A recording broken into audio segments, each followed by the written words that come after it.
చంద్రబాబు నాయుడు గారు సంపద సృష్టించి ఇస్తాడు అని ప్రపంచానికి తెలుసు, నీకే తెలియదు. ఎందుకు తెలియదు? నీకేం తెలియదు కాబట్టి. కానీ నీకు ఒకటి బాగా తెలుసు, శవాల మీద మరమరాలు ఏరుకునే వాళ్ళని విన్నాం. నువ్వు ఆఖరి నిమిషంలో కూడా ఈవీఎంలు పగలగొట్టైనా బతికేద్దామని నువ్వు చూస్తున్నావు. ముఖ్యమంత్రి వైఎస్ జగన్మోహన్ రెడ్డి ఇటీవల ఎన్నికల్లో అమలుపరిచిన వ్యూహాలు బెడిసి కొడుతున్నాయా అనే విషయాన్ని కనుక పరిశీలించినట్టయితే, గత 10 నెలల క్రితమే వైఎస్ జగన్మోహన్ రెడ్డికి ఓటమి తథ్యమని ఇంటెలిజెన్స్ వర్గాల ద్వారా తెలిసిందని సమాచారం. ఓటమి తథ్యమని తెలిసే మొత్తం ఆ నివేదిక తెప్పించుకున్నారు. ఎన్ని ప్రాంతాల్లో తనకు వ్యతిరేకత ఉంది అనే విషయం మీద ఆయన నివేదిక తెప్పించుకున్నారు. దాదాపుగా 100 స్థానాల్లో ఆయన పరిస్థితి బాగలేదని చెప్పేసి అప్పుడు వాళ్ళు చెప్పడం జరిగింది. కానీ 100 స్థానాల్లో ఆయన పరిస్థితి బాగున్నదని ఆయన మరుగుందాచి అక్కడ ఎమ్మెల్యేల పనితీరు బాగాలేదు కాబట్టి అక్కడ ఎమ్మెల్యేలు ఇంకా బాగా పనిచేయాలి అనే ఒక ప్రకటన విడుదల చేసిన విషయం మీకు అందరికీ తెలిసే ఉంటుంది.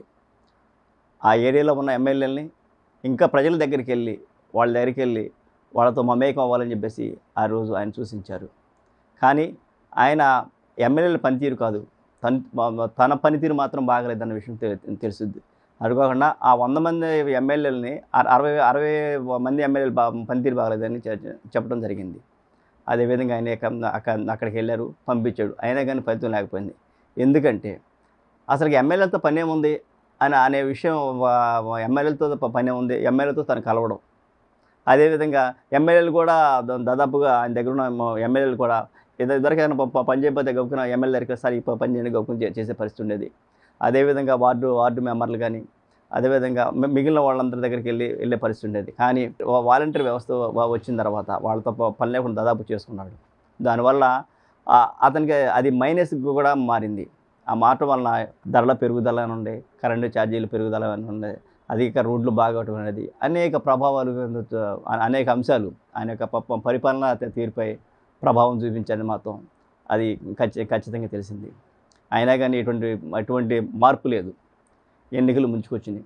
ఒక పక్క ఉంటే కనుక మనం కనుక పరిశీలించినట్టే గత కొద్ది ఎన్నికల్లో బాగా పనిచేసిన కేసీఆర్ మీద వ్యతిరేక ప్రభావంతో తను పూర్తిగా ఓడిపోవడం జరిగింది. తను కూడా అదే నివేదిక వచ్చింది, అక్కడ కూడా మీకు ఓడిపోతుందని చెప్పేసి అన్నారు.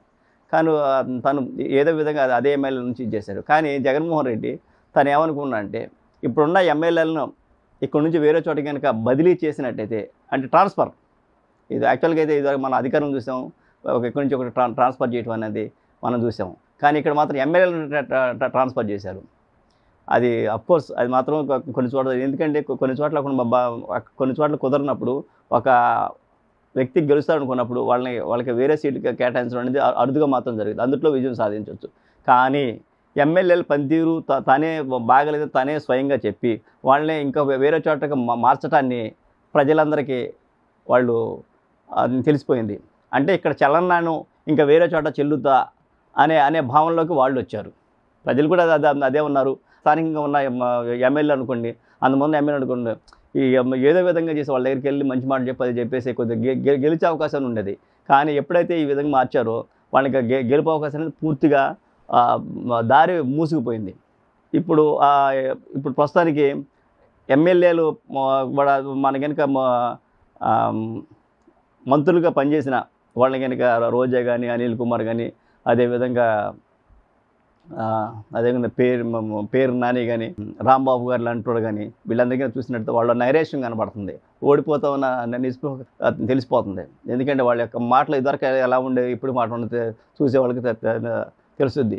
అంటే ఈ లెక్కను చూసుకున్నట్టయితే ఇప్పుడు ఖచ్చితంగా జగన్మోహన్ రెడ్డి వ్యూహాలు మొత్తం బూమరంగ్ అయ్యి అది వాళ్ళ ఓటమికి దారితీసిందని మనం చెప్పుకోవచ్చు. ఎందుకంటే ఏదైనా సరే, ఎందుకంటే ఆ ఛాన్సులు ఎక్కువ ఉన్నాయి. ఇంకొక 10 రోజులు కనుక వెయిట్ చేసినట్టయితే కంపల్సరీగా మనకి అదే ఫలితాలు మనకి వెలువడే అవకాశం ఉంది. ఏదైనా కానీ జగన్మోహన్ రెడ్డి ఎమ్మెల్యేలు మార్చారు, ఇక్కడి నుంచి వేరే చోట మార్చారు, ట్రాన్స్ఫర్లు అనేది మాత్రం పనిచేయలేదని పక్కాగా తెలిసిపోయింది. ఎందుకంటే ఇక్కడ మనం కనుక చూసినట్టయితే అదే ఎమ్మెల్యే ఉన్నట్టయితే పోయేది, వేరే వాళ్ళు మార్చడం వల్ల ఇంకా ఎక్కువ పెద్ద ఎత్తున లాస్ అయ్యామని, ఆ పడిన ఓటు పర్సంటేజ్ కూడా తగ్గిపోతుందని చెప్పేసి కొన్ని వర్గాలు బాగా భావిస్తున్నారు. వెయిట్ అండ్ సీ, చూద్దాం. రేపు ఇదే అది బొమ్మరంగా అయ్యి అది ఇంకా ఎక్కువ శాతానికి కలిగించినది మాత్రం వాస్తవం. ప్రజలు ఎలాంటి ప్రభుత్వం రాకూడదు బాబోయ్ అని గగ్గోలు పెడుతున్నారు అంటే నిన్నే ఉదాహరణగా చూపిస్తున్నారు. నీలాంటి వాడు ఈ రాష్ట్రానికే కాదు, ఏ రాష్ట్రానికి ఏ దేశానికి కూడా పాలకుడిగా కాదు, ఓటర్గా కూడా పనికిరాడు. నేను ఇంకా గతంలో ఈ మానసిక వైకల్యం ఉన్న వాళ్ళందరూ బోన్లో ఉండాలన్నా, జైల్లో ఉండాలి అన్నా, అసలు ఓటర్ లిస్టులోని నువ్వు ఉండకూడని నేరం చేసావు. ఆ నేరం ఏంటి అంటే నేరస్తుల్ని కాపాడావు. ఎన్నిసార్లు చెప్పినా ఐఏఎస్లు ఐపీఎస్లు ఏంటి ఈవీఎంలు పగలగొట్టిన వాడు పరారవుతాడా? నీ బాబాయిని చంపిన ముద్దాయిని నువ్వు పట్టుకోలేవా? అంటే కష్టం నష్టం నీ వలన నీ తండ్రి వలన అనుభవించి నాబోటి వాళ్ళు నోరు తెరిస్తే వీళ్ళంతూ తేల్చుతాను అంటావా? ఏంటి నువ్వు తేల్చేది? ఓటర్లు నీ అంతూ తేల్చుతున్నారు. 4వ తారీఖు నీ ముఖం చూపెట్టలేక నువ్వు అక్కడ ఉంటావో వస్తావో ఇక్కడ పందాలు కడుతున్నారు. నువ్వు గెలుస్తావని ఎవడో కట్టట్లా, నువ్వు తిరిగి వస్తావా ఆ విజయ మల్యాలోగా దాక్కుంటావా అని పందెం కడుతున్నారు. నేను వస్తాను అని చెప్పు ధైర్యంగా, నేను గెలుస్తాను అని చెప్పు ధైర్యం. నీతి నిజాయితీ లేనివాడికి ధైర్యం ఉండదు. మేమందరం నీతిగా నిజాయితీగా సమర్థతగా సమాజ సేవలో బతికాం, మాకున్న ధైర్యం నీకెక్కడ ఉంది? నువ్వు అలా దాక్కోవాలి, అలాగే ముగిసిపోతావు రాజకీయంగా. అంటే మేడం గారు ఇప్పుడు మళ్ళీ మాట అన్నారు. ఇప్పుడు బెట్టింగ్లు మొత్తం జగన్మోహన్ రెడ్డి అక్కడ నుంచి లండన్ నుంచి వస్తాడా, అటు నుంచి పోతారా అని చెప్పేసి బెట్టింగ్ బాగా అంటారా? పాపం బెట్టింగ్లకి 173 సీట్లు వస్తాయి, 175 సీట్లు వస్తాయి అని బెట్టింగ్లు మొదలు పెట్టడానికి ప్రయత్నించారు. అసలు నీకు తెలియని నిజం చెప్తున్నా, కూటమికి 120 దాటుతాయి, 130 దాటుతాయి అని కూటమిలో వాళ్ళు ఎవరో చెప్పట్లా. వాళ్ళ అధిష్టానం చెప్తే తప్ప నోరు విప్పట్లా. మీ వాళ్ళే పెట్టిన ఖర్చు రాబట్టుకుందామని కూటమి గెలుస్తుంది అని బెట్టింగ్లు కడుతున్నారు. సిగ్గుపడు. ఇంకా నేను అంతకన్నా చెప్పలేను. అంటే మీ దృష్టిలో ఇప్పుడు జగన్మోహన్ రెడ్డి అక్కడ నుంచి ఫారెన్ నుంచి వస్తారంటారా రానంటారా? ఖచ్చితంగా అతను రాడు అనుకునే వాళ్ళ తప్పు. అతన్ని రప్పించడం జరుగుతుంది. ఎవరు రప్పిస్తారు, అతని భవిష్యత్తు ఏంటి అనేది 2 రకాలుగా మీకు తెలుస్తుంది. జయలలిత జైల్లో లేదా? దాక్కుంటే సరిపోయిందా? ఇప్పుడు గతంలో లాగా కాదు, ఇప్పుడు కాపాడావు చూడు. ఈవీఎంలు పగలగొట్టిన వాళ్ళని కాపాడినప్పుడు ఏ ఎమ్మెల్యే అయితే పగలగొట్టాడో అతని సోదరుల ఫోన్లు ఉన్నాయి, అతని ఫోన్ ఉంది. అతన్ని తప్పించిన ఐపీఎస్ ఐఏఎస్ నువ్వు నీ తాడేపల్లి ప్యాలెస్ మొత్తం నేరస్తులుగా ఈ రాష్ట్రం ఈ దేశం ముందు మీరు దోషులుగా నిలబడతారు, మీకు శిక్ష పడుతుంది. అయ్యా మీరు అడిగారు, అమ్మ మీకు ఈ ఏజ్లో ఇంత కక్ష ఏమిటి, ఇంత బాధ ఏమిటి అని నువ్వు అడుగుతున్నావు.